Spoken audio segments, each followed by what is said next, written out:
एक बार एक कवि हुआ करता था। उसकी माली हालत इतनी खराब हुई कि घर में खाने के लाले पड़ गए। इसी कारण उसने महल में जाकर राजा से मदद मांगने का फैसला किया।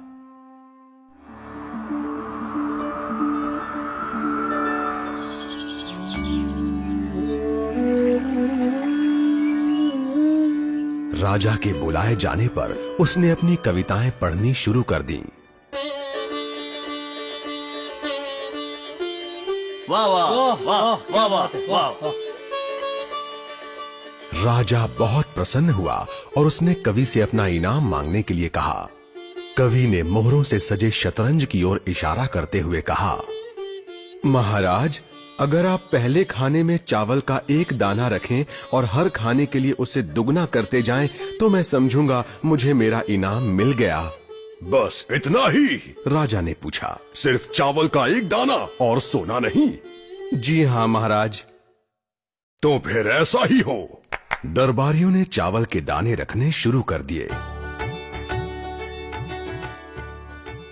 पहले खाने में 1, दूसरे में 2,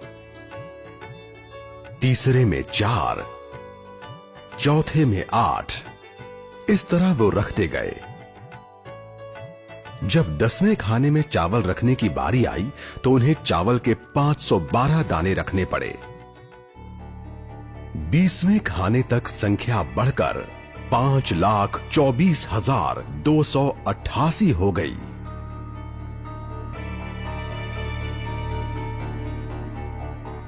आधे हिस्से तक आते आते 32वें खाने में चावल के दानों की गिनती 214,74,83,648 हो गई। जल्द ही गिनती अरबों खरबों में बढ़ गई। आखिरकार अभागे राजा को अपना पूरा राजपाट उस चतुर कवि के हाथों सौंपना पड़ा। और इसकी शुरुआत चावल के सिर्फ एक दाने से हुई थी। कहानी की सीख, चक्रवृद्धि की ताकत को कम नहीं आंकना चाहिए। अगर आप हर महीने नियम पूर्वक एक छोटी रकम निवेश करते हैं, तब आपकी SIP आपके सेवानिवृत्त होने तक एक बड़ी राशि बन सकती है।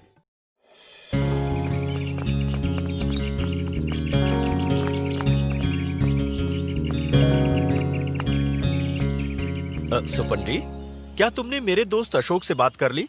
वही जो फाइनेंशियल एडवाइजर है। मैंने उन्हें फोन किया था प्रोफेसर।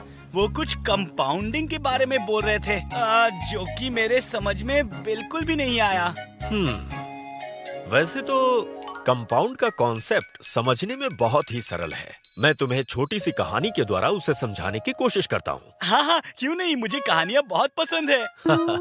ठीक है।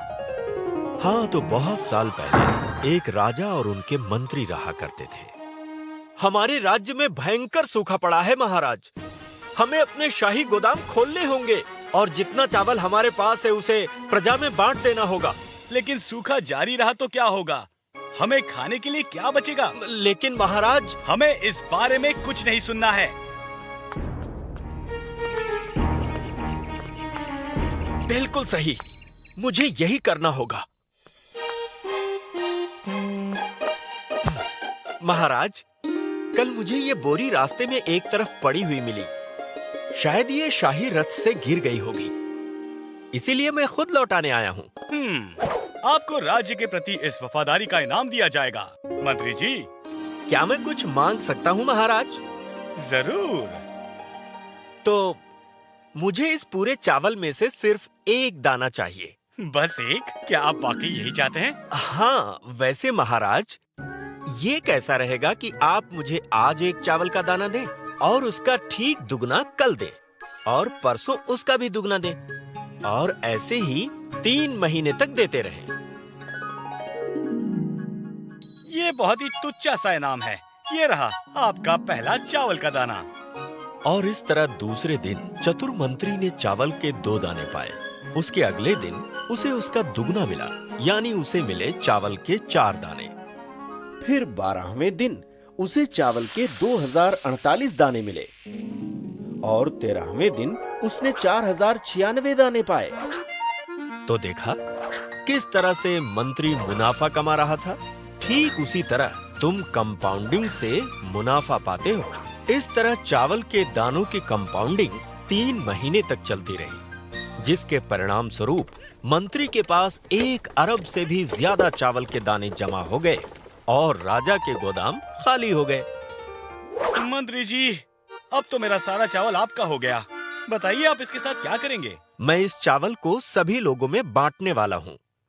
इससे वो सूखे में भी अपना पेट आराम से भर सकेंगे। लेकिन चिंता ना करें महाराज, आपको भूखे पेट नहीं सोना पड़ेगा। तो देखा सुपंडी, ये है कंपाउंडिंग की ताकत। इसके बल पर ही वो चतुर मंत्री अपने पूरे राज्य को सूखे से बचा सका।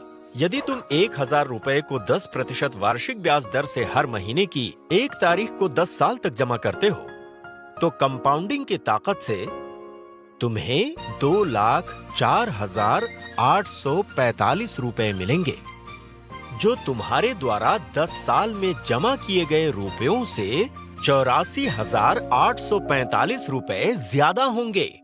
तुम जितनी जल्दी और अधिक समय के लिए इन्वेस्ट करोगे, कंपाउंडिंग की ताकत से उतने ही ज्यादा पैसे कमाओगे। मैं अच्छी तरह समझ गया प्रोफेसर।